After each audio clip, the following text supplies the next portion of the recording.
Good morning student. जैसा कि हमने अभी तक इरिगेशन के अंदर हमने यहाँ तक इरिगेशन की डेफिनेशन पढ़ ली थी। अब इरिगेशन के जो टॉपिक होता है वो ट्रेडिशनल मेथड ऑफ इरिगेशन, यानी पारंपरिक तरीकों से पानी को क्रॉप तक पहुँचाना और मॉडर्न मेथड से पानी को क्रॉप तक पहुँचाने के जो मेथड होते हैं। पहला पढ़िए traditional method of the irrigation. Traditional पारंपरिक तरीकों से कैसे पानी को क्रॉप तक पहुँचाया जाता है।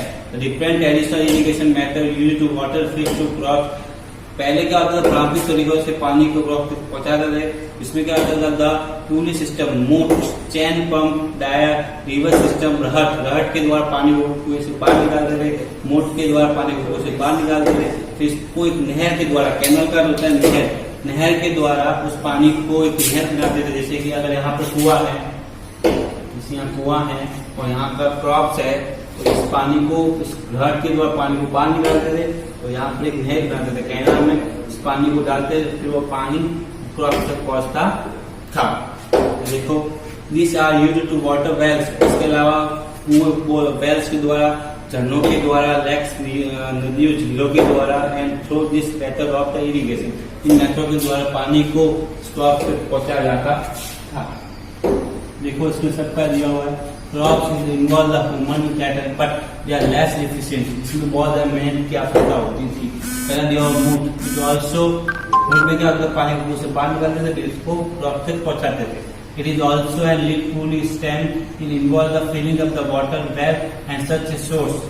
ठीक है, irrigation is the mode is extend time to producing labour in system but ये कॉस्ट इफिशिएंसी। इसमें क्या होता है कि पानी को कुएं से बाहर निकालने में ज्यादा मेहनत भी लगती है और ज्यादा कॉस्टली खर्चा भी ज्यादा आता है। कि कुछ लोगों को एक लोगों से इतना काम भी नहीं होता, कुछ 2-3 लोगों को तो काम पानी को कुएं से बाहर निकालना, फिर पानी को कैनाल के द्वारा क्रॉप तक पहुंचाने में टाइम लगता है। इसलिए इसमें क्या खर्चा भी ज्यादा आता था और काम भी ज्यादा लगता था। दूसरा है ढेकली। ढेकली द्वारा देखो यहाँ पर ढेकली दिया हुआ है।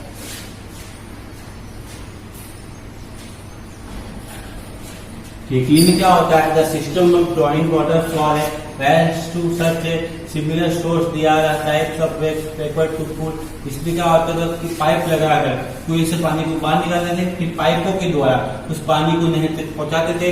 वो होता था ढेकली। ठीक है, and this we used to pour drawback water. अगला है चैन पंप। तो चैन पंप में क्या होता है, it is contact two large wells to connected by chain. एक चैन को आगे जोड़ते थे। इसमें क्या होता है, यहाँ पर क्रॉप्स है और यहाँ अगर कुआं है तो इसको ऐसे 4 भागों में क्रॉप्स को बांट देते थे। इस पानी को यहाँ से फेंक कर इस पानी को क्रॉप तक पहुंचाते थे। देखो, this contact two large rings connected by chain, इसे bucket attach to chain, chain से बकेट को अटैच करते थे, उसकी वजह से पानी को बाहर निकाल देते।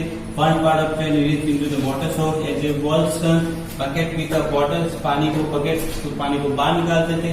द चैन रिलीव्स ऑफ, और उसको ऊपर की ओर खींचते थे। जैसे यहाँ पर कुआं है, यहाँ पर कुआं है, यहाँ पर दो इसको बांध के खींच के ऐसे खींचते थे। ठीक है, व्हील्स वेयर टू वाटर। जब ये व्हील्स होती थी, पहिया घूमता था पानी को, जो बकेट की बाहर की ओर आती थी, तो इस तरह पानी को बांध लगाते थे। अगला है रहट। चौथा ऑप्शन है रहट। रहट के द्वारा क्या होता था कि एक कुएं में वहां पर उस व्हील पर बांध कर और उसको बैल के द्वारा उस बैल को चारों घुमाते थे। वहां से ये जो घूमती थी और पानी बाहर की ओर निकलता था। The system of irrigation use animal labour. इसके अंदर पशुओं का उपयोग किया जाता था। अबाव बैल style large wheel and offers to turn wheel to draw the water of farewell. इसको चारों घुमाते थे कुएं में और ये घूमती रहती थी और पानी बाहर आता था। ये कुछ ढेकली, मोट, रहट जो था वो इस मॉडर्न तरीके से पानी को किस तरह बाहर निकालते थे, सॉरी ट्रेडिशनल तरीके से। अगला मॉडर्न मेथड से कैसे निकालते हैं वो देखो।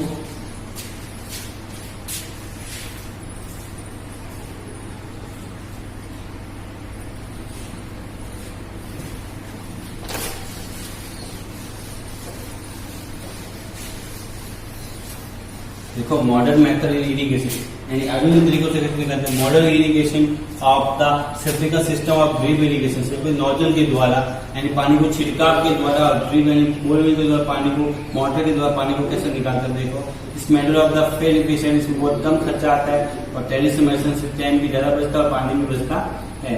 तो पहला दिया हुआ स्प्रिंकलर सिस्टम के अंदर क्या होता है, स्प्रिंकलर जो सिस्टम होता है उसके अंदर क्या होता है, this system used to place where the land surface is not equal water to made a flow the rotating nozzle which appear the falling in the rain drops. इसमें क्या होता है, एक नोजल जो होती है, इसको अपन नोजल लिखा हुआ यहाँ पर, उसको पाइप के ऊपर लगा देते हैं, फिर इसको बोरवेल से पानी को बाहर निकालते हैं, और नोजल जो होती है वो उसको रेन ड्रॉप पर सकते बूंदों के रूप में उसके ऊपर छिड़काव करती रहती है। तो वो होता है स्प्रिंकलर सिस्टम, ठीक है। The method of suitable and sandy soil तो the can not remain water for the longer time. इसके अंदर क्या होता है, पानी होता है वो हर मिनट तक ज्यादा समय तक पहुंचता नहीं है, बट फसलों तक पहुंच जाता है। इसलिए दूसरा सिस्टम बनाया हुआ drip irrigation.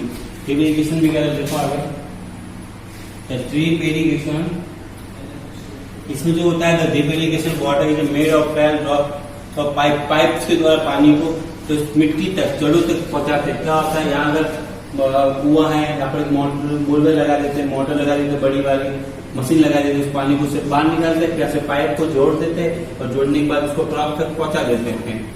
Drip irrigation water is made of falling drops the pipe just near और रूट ऑफ प्लांट्स।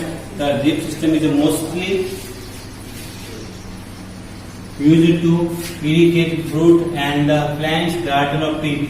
ज्यादातर कहाँ होता है, पौधों में और बगीचों में इसका उपयोग करते हैं। जैसे कि अपने घर में भी क्या होता है, पानी को कुएं से बाहर निकालते हैं, अगर सिटी में होगा तो पानी में जो मोटर लगती है, छोटी सी मोटर होती है, उसको बाहर निकालकर उसको पाइप के द्वारा, उसको नली के द्वारा, पाइप के द्वारा उसको फिर आगे तक पहुंचाते हैं। वो एक ट्रेडिशनल मेथड होता है, मॉडर्न मेथड होता है। दो थे ट्रेडिशनल और मॉडर्न मेथड हमने पढ़ लिए। अगला है weeding and crop production. Weeding and crop production का होता है कि जब हमने फसल को पहले प्रिपरेटिंग ऑफ सॉइल को करेगा, उसके अंदर हमने बीज भी डाल दी, उसके अंदर हमने पानी भी डाला, अब वो फसल क्या होगी, पक जाएगी। पकने के बाद उसको बचाना भी पड़ता है। पहले क्या होता है, जब हम फसल उगाते हैं तो पास में अनावश्यक जो होता है, ऐसे बिना खाद के कुछ पौधे होते हैं वो भी ग्रो कर लेते हैं। इसलिए क्या होता है, उनको वीडिंग क्रॉप, वो जो पौधे होते हैं जो हमने नहीं उगाया है, इसको हम कहते हैं खरपतवार, उसको कहते हैं वीडिंग, इसमें कहते हैं वीडिंग। उसको बचाने के लिए उसको काटना पड़ता है। किस तरह पौधों को जो हमने फसल उगाई उसको उससे बचा सकते हैं। तो देखो, weeding is a removal to the unwanted and अलोव प्लांट्स टू क्रॉप फील्ड। इसमें क्या होता है, ऐसे पौधे जो बिना फल अपने आप उगाते हैं वो होते हैं weeding. This unwanted and unwelcome plants called the weeds grow fields and compare to crop plants to nutrition. वो क्या करते हैं, वो जो न्यूट्रिशन फसल को मिलने वाला उनसे खुद ले लेते हैं। क्या होता है, देखो सुंदर, plants call the needs the crop plant nutrition and sunlight, water. Some they provide the harmful substance to reduce to crop yield. Also splendid plants to crop such a common case of grass, endive, cornfield, पौधा और worts और वो nutrition मिल तो nutrition ले लेते हैं, इसलिए उसको काटना चाहिए। Weeding are manually remove using a trowel and harrow. फिर इसको हम अपने ट्रेडिशनल मेथड से या फिर मॉडर्न मेथड से काट देते हैं। सब वीडियो स्टेबलाइज मेथड और फैक्टर का MCPA कुछ दिए हुए हैं, वो अपने आप उगने वाले होते हैं।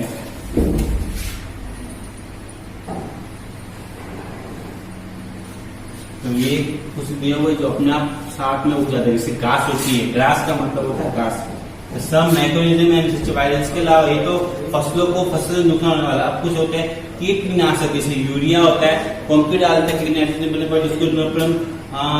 जो दवाई का छिड़काव भी करते हैं, किसकी वो क्या उसके अंदर कुछ वायरस बैक्टीरिया भी पड़ जाते हैं। Some organism and such a virus bacteria and fungus catches the vegetable as a crop. इसके अलावा कुछ माइक्रोनिज्म और जो कुछ बैक्टीरिया उसको खराब कर देते हैं। इसे नाइस, इसके अलावा बर्ड्स होता है, जो बर्ड्स चिड़िया होती है वो भी इसको नुकसान पहुंचाती है। इससे क्या करते हैं, any organism which attacks to destroy this crop called the pests. जो ऐसे ऑर्गन या जीव जो फसल को नुकसान पहुंचाते हैं उसको कहते हैं पेस्ट। जैसे कि अपने यहाँ पर हाल ही में क्या आया है, हाल ही में जो फसल को नुकसान पहुंचाने के लिए क्या है, टिड्डिया आई है। टिड्डिया क्या करती है, उस फसल के ऊपर बैठ कर फसल को खा लेती है।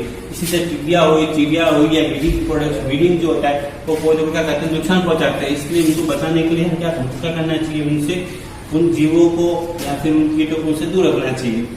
Some common practice are the management harmful DDT of BCP। इसको बचाने DDT of BSC का छिड़काव करना चाहिए। एक्टिविटी 1.3 दी हुई है, to protect the green plants to beat. कैसे बचा सकते हैं, देखो स्प्रे कैसे बचाते हैं, कैसे बचते हैं वो देखो। Spray water dishwashing liquid soft solution और विंगर।